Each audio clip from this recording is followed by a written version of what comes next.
In Once Human, it's important that you have a ton of materials and currencies, especially Energy Link. And I can show you how to get to 100,000 in under 5 minutes. I've even seen a bunch of people on my server over 500,000 Energy Link very easy. Now, there are a couple really good ways you could be making Energy Link, and I'm going to cover all of those here because some of the methods actually require you to have specialization points and specific specialization nodes activated. So if you don't have some of those, I'm going to show you a lot of the alternatives. Let me know how you're making your Energy Links in the comments. I'm interested to hear. Now, the first method I'm going to go over is making combo chipsets. This by far has been my best way of earning Energy Links, and I can easily go make 50,000 in under 2 minutes. The way this works is you have your regular mimetic screen. Now you can see the combo chipset unlocks a new formula, so that way we can now craft these combo chipsets, turn electronic parts, metal scrap, and parts into these combo chipsets that we can use, that we can make at the supplies workbench and sell for a large number of Energy Links. Now again, once we come over here, we go to our supplies workbench, and you can see we have the combo chipset option right here. And all it takes to make is some electronic parts, some metal scraps, and some special parts, which by the time you get to the mid to end game, when you start really needing Energy Link, you can find these through almost any given settlement, point of interest, or basically anything throughout the game. So you can make tons of these. As you can see, I can craft 2 of these very easily. Keep in mind, these do take a little longer to craft because they are special items, but they only take a minute, so it's no big deal. So here you can see the combo chipsets sell for 12,000 a piece. If I actually click to sell both of these, what's going to happen is I get 24,000 Energy Link from the vendor, leaving 26,000 left, and I have a ton of materials to still craft a lot of combo chipsets and put me well over 100,000.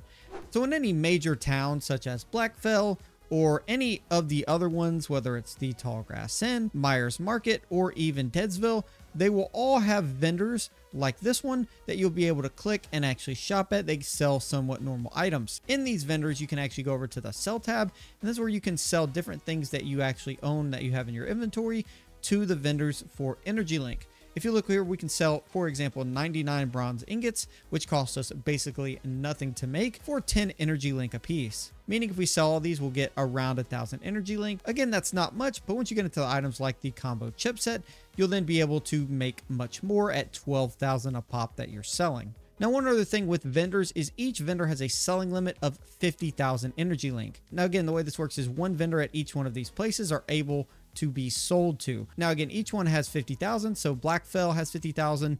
Greywater Camp has 50,000. So once you unlock all 5 settlements, you can make a total of 250,000 Energy Link using this method every single week. Now, again, you can see the countdown here for the selling limit. So once this hits 0, you have to wait until this timer for the week refreshes and it begins the next stage of the season, in which case then they will all refresh back up to 50,000 and you can begin selling again. And essentially, you also have your specialization nodes up top.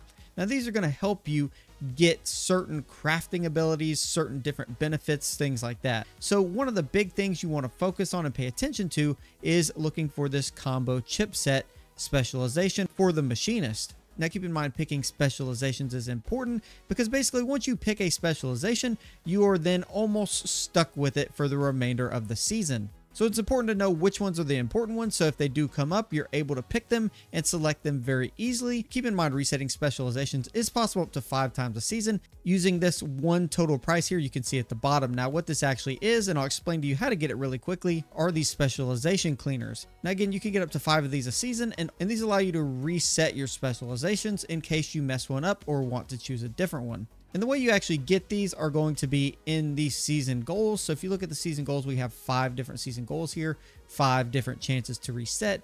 If you go into the season goals, you can see upon reaching 1 star in each of these, you get the specialization cleaner. You go into the second one, you also get one, and you get one for each one of these, meaning you can get up to 5 resets. Next, I want to talk about special ingots and their ability to sell for a lot of Energy Link as well.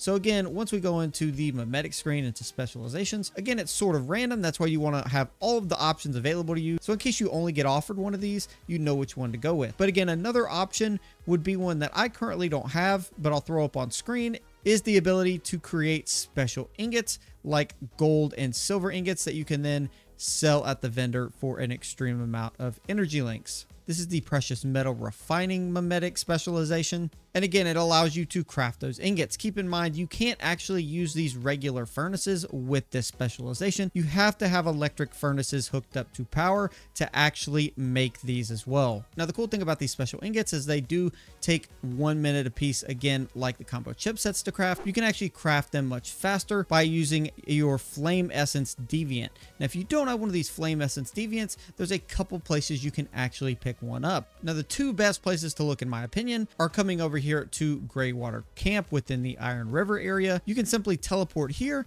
and then run straight over to the Greywater Industrial Zone. Now, just as you cross this bridge, right here up against the water, there will be a spot with a couple little pipes and some walkways just sitting in the water. If you go there, you can pick up one of these flame essence deviants there, capture it, and then store it in a securement silo. If you do not find one there, you can simply go back to Greywater Camp, change worlds over to a different world than you're currently on. It should reset the instance you're in, and you can go back and look again. And more than likely, after maybe even a couple switches, you should have one sitting right there for you to grab. And there's another spot if you do have trouble with that one, which is going to be down here at Myers Market. Now, I recommend grabbing this teleportation tower right here on this hill. Allows you to fly right in and come down here to the Southern Land Chemical Plant. You're just going to go right above this building right here, and there will be a little conveyor belt. You can walk up that conveyor belt and find one of the flame deviants there. Again, the same thing applies. If you don't see one, you can quickly jump on this road, go back up to the teleportation tower, and change worlds. This flame deviant greatly reduces the amount of time it takes to smelt things, meaning you can get your smelting done pretty instantaneously with this deviant, which is great for this use case for energy links, but also smelting in general. Now, when you're farming for gold or silver ingots, keep in mind for your mimetics tree, you do want to make sure you grab all the way down here to the electric drill perk. This is going to greatly reduce the amount of time it takes you to actually get gold and silver ingots. As you can see, again, by just using our drill, we mine everything in under 0.2 seconds. It's so worth it. And then finally, once you advance to the final areas, you can also go into advanced drills, so that way it gives us the most efficiency, even compared to the electric drill. And now with the drill, there's two specializations you specifically want. And the way you can get these is A, speccing into both the specializations I'm about to show you, or B, buying a solar drill from someone else on your server that's specced into these that can craft them for you, so you don't have to waste specialization spots on the drill stuff itself. You can simply just buy it from another player. Now, if you can't buy it from another player, one of the specializations you're going to want is this solar drill perk. So the solar drill charges itself on sunny days and gives you extra yields for copper, tin, iron, aluminum, and tungsten ore, which is great to have on your drill. Both specializations on it, that one and this specialization, that gives us 100% additional yield for gold and silver ingots. If you can get both of these, you're gonna have a godlike drill. That's exactly what you want. And this means instead of getting 25 gold or silver node per node, we're not going to be getting 50 per node, meaning we can make double the amount of ingots just because we have that perk that gives us bonus materials for gold and silver. Now, if you're looking to farm the gold or silver ingots, I'm going to show you the best farming spots to do that so you can stack up on them like crazy. The first one is going to be thanks to 04am, and he essentially found an amazing gold spot.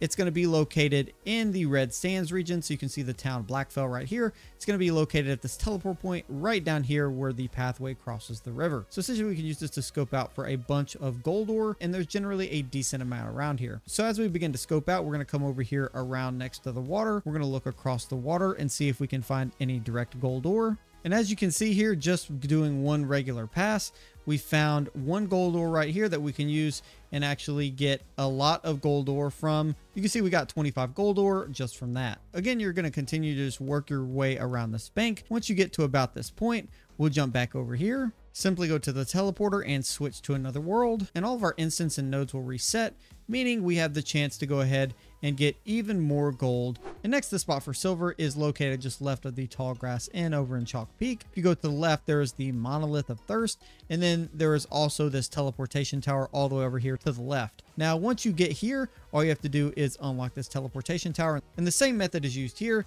You look for silver, and if you don't find any, switch to another world, and you immediately get a brand new set. And as you can see, silver ore is pretty easy to find in this area.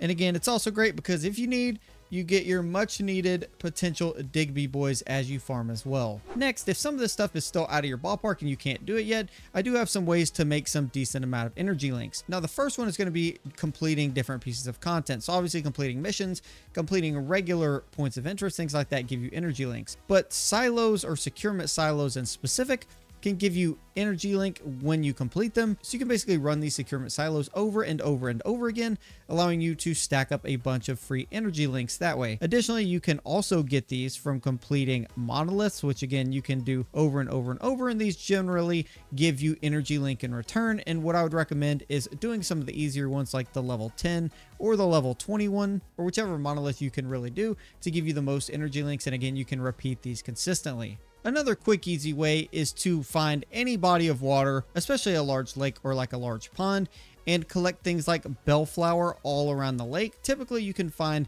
a large amount around certain bodies of water in the game. Once you've done that, you can make your way over to your stove. It wouldn't take very long, honestly, to get even like 50 of these. You can jump in here and then craft you some fruit tea. And by selling enough of these fruit tea, you can make a decent amount of energy links. And then also you can see for our non-RNG method, if we had enough of these fruit teas, they sell for 45 energy link a piece. So if you craft 100 of these by finding 100 flowers, you can make 4,500 energy link.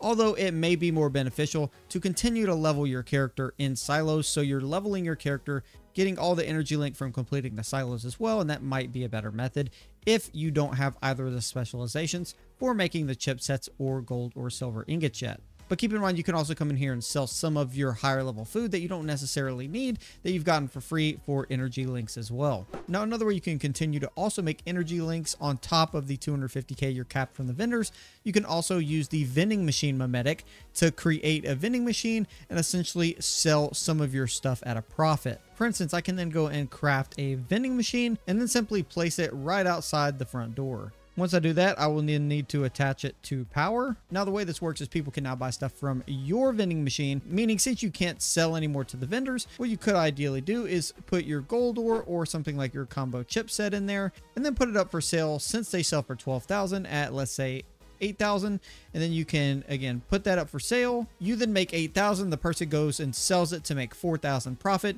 You get to continue making energy link while they also make a profit. It's a win-win for both sides. Those are all the ways you can max out your energy link in Once Human. If this video helped you out, drop a like on the video down below, subscribe if you're new, and I will see you guys in the next Once Human video. Peace.